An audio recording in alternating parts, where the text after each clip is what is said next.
স্বাগত দীপ্ত স্পোর্টসে আপনাদের সাথে আছি আমি আনোয়ারুল আলম।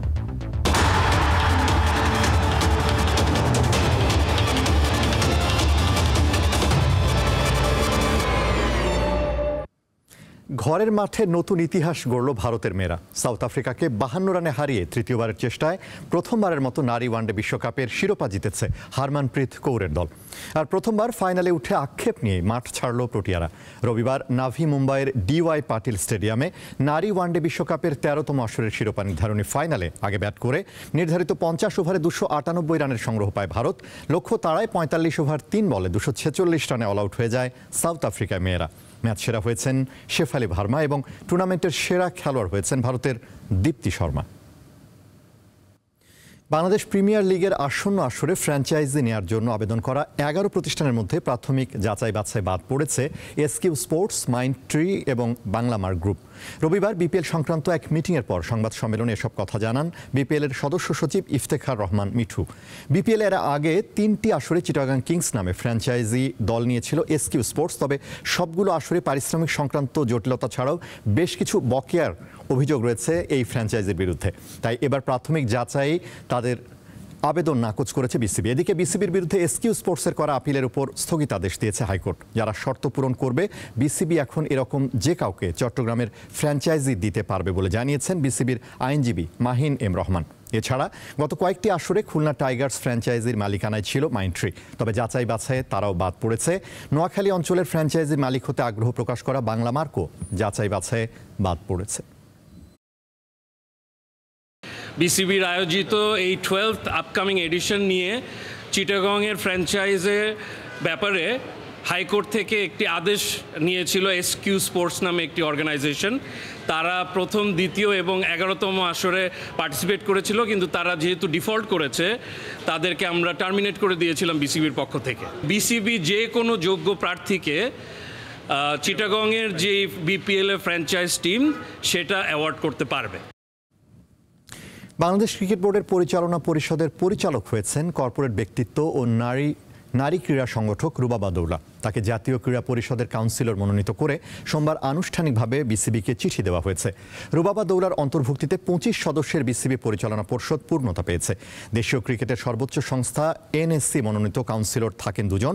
গত 6 অক্টোবর বিসিবি পরিচালনা পরিষদের নির্বাচনের পর এনএসসির যে দুজনকে মনোনয়ন দেয় তাদের একজন ইসফাক আহসানকে নিয়ে সেদিনই বিতর্ক দেখা দেয়। এনএসসির চিঠিতেই সেই ইসফাক আহসান পদত্যাগ করেছেন বলে উল্লেখ করা হয়।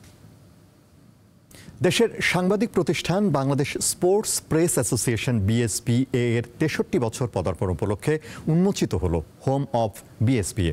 জাতীয় হ্যান্ডবল স্টেডিয়ামে গ্র্যান্ড ওপেনিং অনুষ্ঠানে উপস্থিত ছিলেন বিসিবি সভাপতি আমিনুল ইসলাম বুলবুল, বাফুফের সভাপতি তাবিথ আউয়াল। এ সময় বিএসপিএ এর সভাপতি রেজওয়ানুজ্জামান এবং সাধারণ সম্পাদক সামুন হোসেন সহ ক্রীড়াঙ্গনের অন্যান্য ফেডারেশনের কর্তা ব্যক্তিরা উপস্থিত ছিলেন।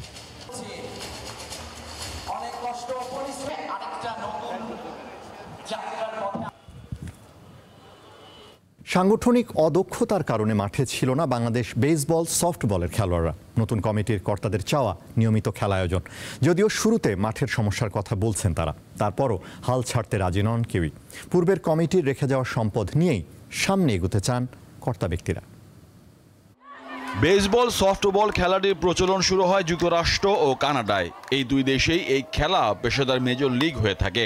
বেসবল, সফটবল অনেকটা ক্রিকেটের মতো ব্যাট ও বলের খেলা। প্রতি দলে 9 জন করে খেলোয়াড় থাকেন। টস জয়ী দল প্রথমে ব্যাট বা ফিল্ডিং বেছে নেয়। ব্যাটিং দলের খেলোয়াড় ফিল্ডিং দলের পিচারে বল মোকাবেলা করে, তারপর বিভিন্নভাবে রান সংগ্রহ করে। ফিল্ডিং দল 3 জন ব্যাটারকে আউট করতে পারলে একটা ইনিংসের সমাপ্তি হয়। এইভাবে 9 ইনিংসে হয়ে থাকে এই খেলাটি। ব্যাটারের পেছনে ক্রিকেটের উইকেট রক্ষকের মতো একজন ক্যাচারও থাকেন। যিনি বল করেন তাকে বলা হয় পিচার, অন্যরা fielder. Catch out, strike out, force out ও রান আউট, এই 4 ধরনের আউট আছে বেসবলে। বাংলাদেশে এই খেলার প্রচলন শুরু 2006 সালে। ওই বছরই গঠিত হয় বাংলাদেশ বেসবল অ্যাসোসিয়েশন। 2009 সালে স্বীকৃতি পায় জাতীয় ক্রীড়া পরিষদের। অলিম্পিক ডিসিপ্লিন হিসেবে বিওএ খেলাটিকে অনুমোদন দেয় 2019 সালে। ইউনিভার্সিটিতে বেসবল চালু করে। প্রত্যেকটা ইউনিভার্সিটির এখন চমৎকার চমৎকার গ্রাউন্ড রয়েছে। আমরা 8টি ইউনিভার্সিটিকে টার্গেট করেছি। 4টি পাবলিক এবং 4টি প্রাইভেট ইউনিভার্সিটি, 8টি স্কুলকে টার্গেট করেছি, ইন্টারন্যাশনাল 4টি স্কুল এবং লোকাল 4টি স্কুল। অনুমোদন পেলেও সঠিক অর্থের যোগান কিংবা ব্যবহারের কারণে নিয়মিত মাঠে খেলা আয়োজন করতে পারেনি পূর্বের কমিটি। পাশাপাশি ছিল স্বৈরতান্ত্রিক মানসিকতাও, যার ফলে জাতীয় ক্রীড়া পরিষদ থেকে 4 ধাপে প্রাপ্ত বাৎসরিক 70,000 টাকার সঠিক ব্যবহারটাও ঠিকমতো হতো না। বেসবলটাকে পরিচিত করার জন্য, বাংলাদেশে বেসবলটাকে দেখানোর জন্য, শেখানোর জন্য, বেসবলটা আসলে কেউ চেনে, এটাকে চেনানোর চেষ্টা করছি। যদি বেসবলটা ফুটবলের মতো চেনে, বেসবলটা ক্রিকেটের মতো চেনে, অ্যাথলেটিক্সের মতো চেনে, ব্যাডমিন্টনের মতো চেনে, সুইমিংয়ের মতো চেনে, আশা করি এখান থেকে এদের কারো থেকে আমরা কম পারবো না বা কম যাব না আমরা কোথাও। নতুন বাংলাদেশের নতুন যে একটি কমিটি বেসবলের হয়েছে, আমরা বৈষম্য মুক্ত একটি কমিটি। নতুন কমিটি দায়িত্ব নিয়ে পুরুষদের পাশাপাশি নারীদের জাতীয় দল গঠনেরও চেষ্টা করছে। মোহাম্মদ হাসিব, দীপ্ত স্পোর্টস, ঢাকা। এই ছিল আজকের দীপ্ত স্পোর্টসে। দেশ বিদেশের খেলাধুলা নানা রকম খবর পেতে দীপ্ত স্পোর্টসের সাথেই থাকুন আর চোখ রাখুন দীপ্ত টিভির ডিজিটাল প্ল্যাটফর্মগুলোতে।